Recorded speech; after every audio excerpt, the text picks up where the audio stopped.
नमस्कार दोस्तों, आज एक दूसरा टॉपिक लेकर के आया हूं आपसे बात करने के लिए। और वो टॉपिक है खान सर से जुड़ा हुआ एक बड़ा ही मशहूर नाम वर्तमान समय में इंटरनेट के ऊपर, टीवी के ऊपर, यूट्यूब के ऊपर ये नाम आपको बहुत सुनने को मिल रहा होगा। अभी कुछ लोगों ने मुझे सुझाव दिया, चूंकि खान सर इतने ज़्यादा मशहूर हो गए अपनी टीचिंग स्टाइल को लेकर के, तो लोगों ने सुझाव दिया कि क्यों नहीं तुम भी खान सर जैसा पढ़ाते हो।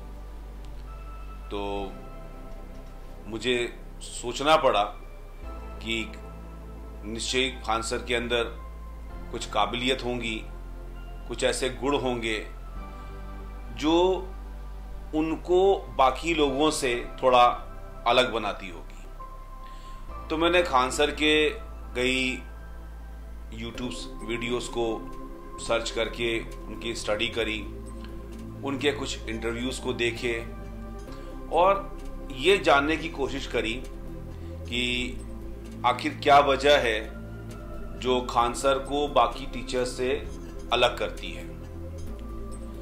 देखिए, टीचिंग के लिए सबसे पहली जो ज़रूरत होती है वो आपके कंटेंट की होती है, आपके नॉलेज की होती है।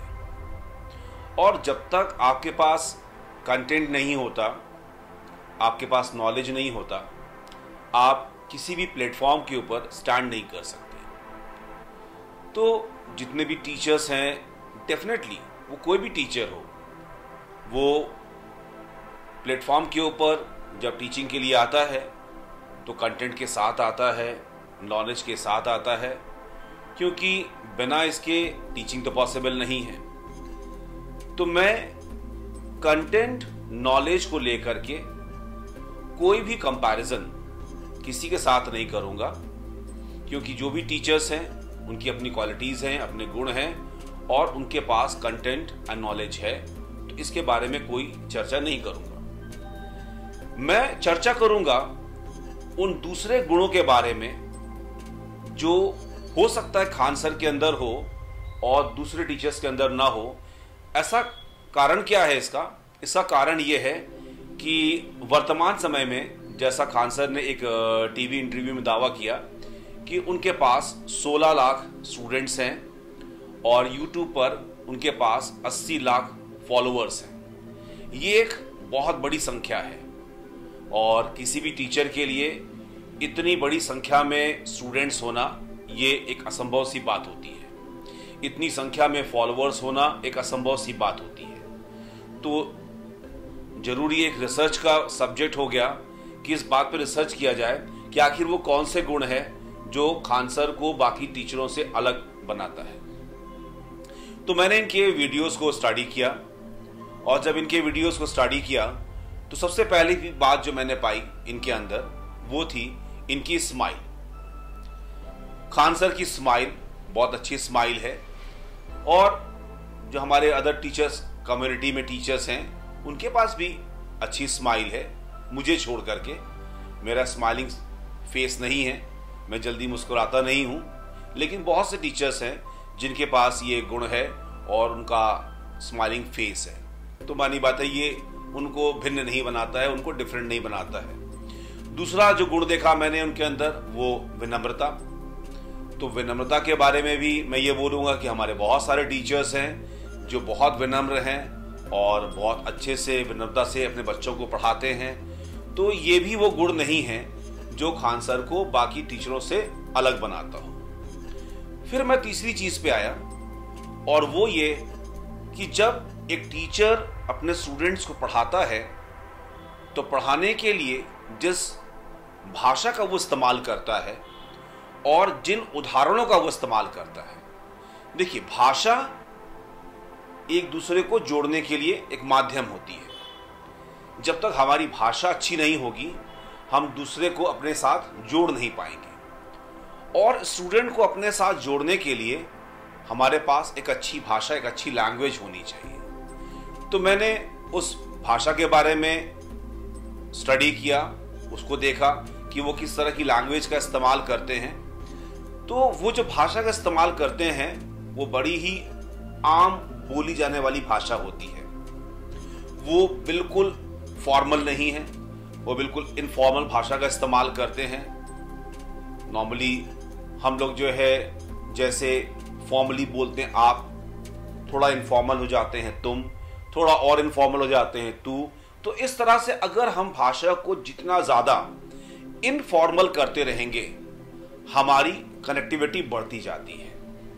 तो वर्तमान समय में जो टीचर्स कम्युनिटी में हम पाते हैं कि ये टीचर्स जो हैं वो एक बड़ी ही फॉर्मल लैंग्वेज का इस्तेमाल करते हैं, लेकिन खान सर के द्वारा इस्तेमाल की गई जो लैंग्वेज है, जो भाषा है, वो बहुत ही इनफॉर्मल है और वो स्टूडेंट्स को बहुत ज़्यादा कनेक्ट करती है उनके साथ, क्योंकि उनके द्वारा बोली गई जो भाषा है वो बहुत ही आम भाषा है जो नॉर्मली हम एक दूसरों से बात करने के लिए इस्तेमाल करते हैं।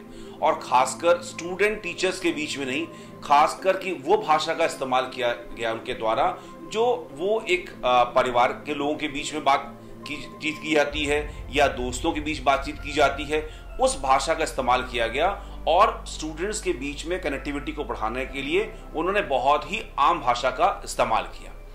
तो एक ये पॉइंट है जहां पर बाकी टीचिंग कम्युनिटी से खान सर की जो कनेक्टिविटी वाली लैंग्वेज है वो डिफरेंट है, वो उनकी चीजें यहां पर आपको अलग मिलेगी। दूसरी चीज जो बाकी टीचर्स से उनको अलग करती है वो टीचिंग के लिए इस्तेमाल किए गए उदाहरण। आप सब जानते हो कि स्टूडेंट्स के दिमाग के अंदर घुसने के लिए उदाहरण की जरूरत पड़ती है। जब तक हम अपने कंटेंट को समझाने के लिए अच्छे उदाहरण नहीं लेते तब तक हम स्टूडेंट को अपनी बात को ठीक तरीके से समझा नहीं पाते।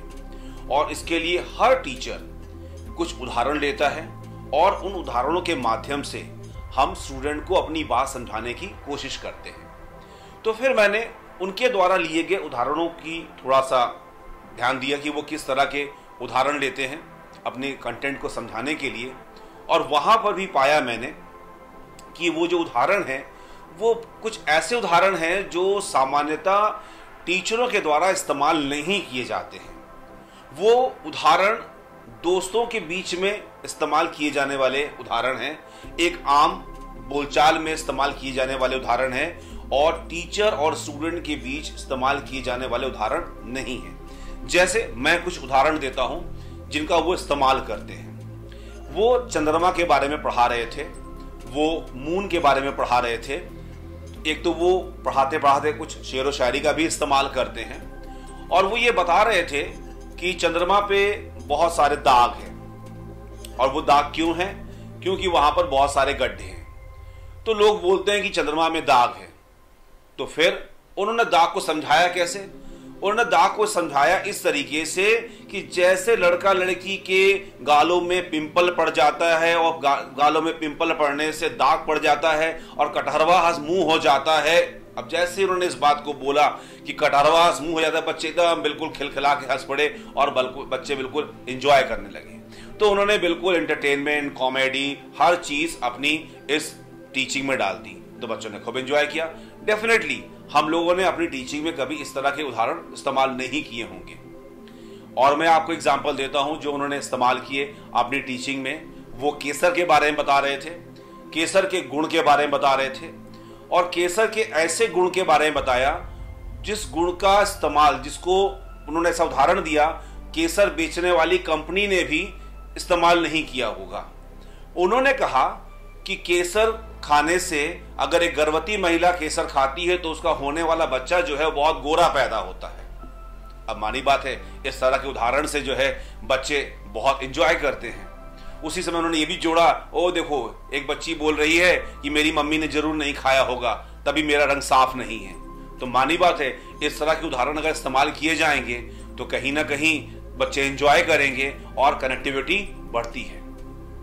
एक उदाहरण और लेता हूं। वो जनसंख्या के बारे में बात कर रहे थे अपनी क्लास में कि भारत की जनसंख्या बहुत बढ़ती जा रही है और ये बहुत चिंता का विषय है और इसी दौरान उन्होंने उत्तर प्रदेश की जनसंख्या के बारे में बात की कि उत्तर प्रदेश जनसंख्या बहुत ज्यादा है, वर्तमान समय में यहाँ की जनसंख्या जो है वो 23 करोड़ है। और इसी बातचीत में वो बताने लगे कि यहाँ की जनसंख्या बढ़ने के कारण क्यों है, क्योंकि यहाँ के ज्यादातर लोग इस बात को मानते हैं कि बच्चे जो हैं वो भगवान की देन है। और फिर उन्होंने कहा नहीं जी, ये बच्चे भगवान की देन नहीं है, ये तो वो जो 20 रुपए की दवाई मिलती है ये उसकी देन है। इस तरह की बातें करने लगे। और जब इस तरह की चीजों का आप इस्तेमाल करोगे, इस तरह के उदाहरण का इस्तेमाल करोगे, तो मानी बात है कि बच्चे इसको एंजॉय करेंगे और कनेक्टिविटी आपकी बढ़ेगी, इंटरटेनमेंट क्लास में बढ़ेगा, कॉमेडी क्लास में बढ़ेगी, तो बच्चों को एंजॉयमेंट ज्यादा होगा। तो मानी बात है इस तरह के उदाहरणों का इस्तेमाल हमारी टीचर्स कम्युनिटी ने कभी नहीं किया होगा।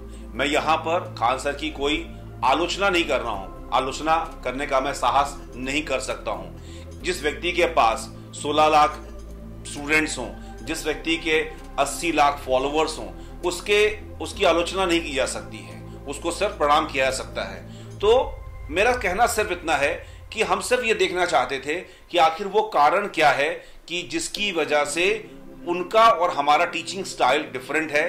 तो उसमें हमने सिर्फ इतना ही पाया कि उनके द्वारा लिए गए उदाहरण, उसके अलावा और भी बहुत सारी चीजें वो अपने उदाहरण में लेते हैं। नॉर्मली हम लोग क्लास में बच्चों को चिल्ड्रन, बच्चे, बेटा इस तरह इस्तेमाल करते हैं, वो बाबू, बबुआ और भी बातों का इस्तेमाल करते हैं। तो कहीं ना कहीं जो उनकी कनेक्टिविटी है वो बच्चों से बहुत ज्यादा बढ़ जाती है और ये चीज जो है उनसे हमको डिफरेंट बनाती है।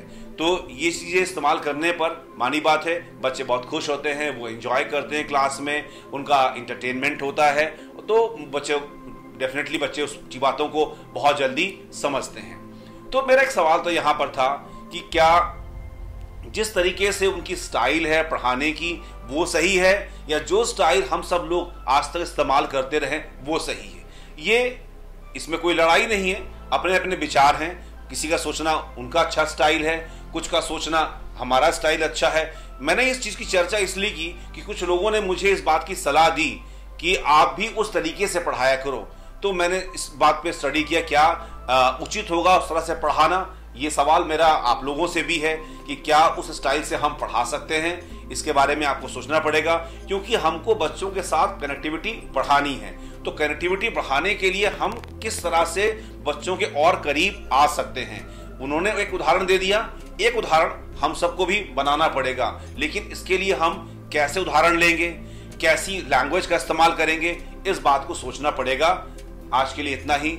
इसके बारे में सोचिएगा, अपने कमेंट्स दीजिएगा और अगर आपको मेरा चैनल अच्छा लगता है तो इसे सब्सक्राइब करिएगा। नमस्कार।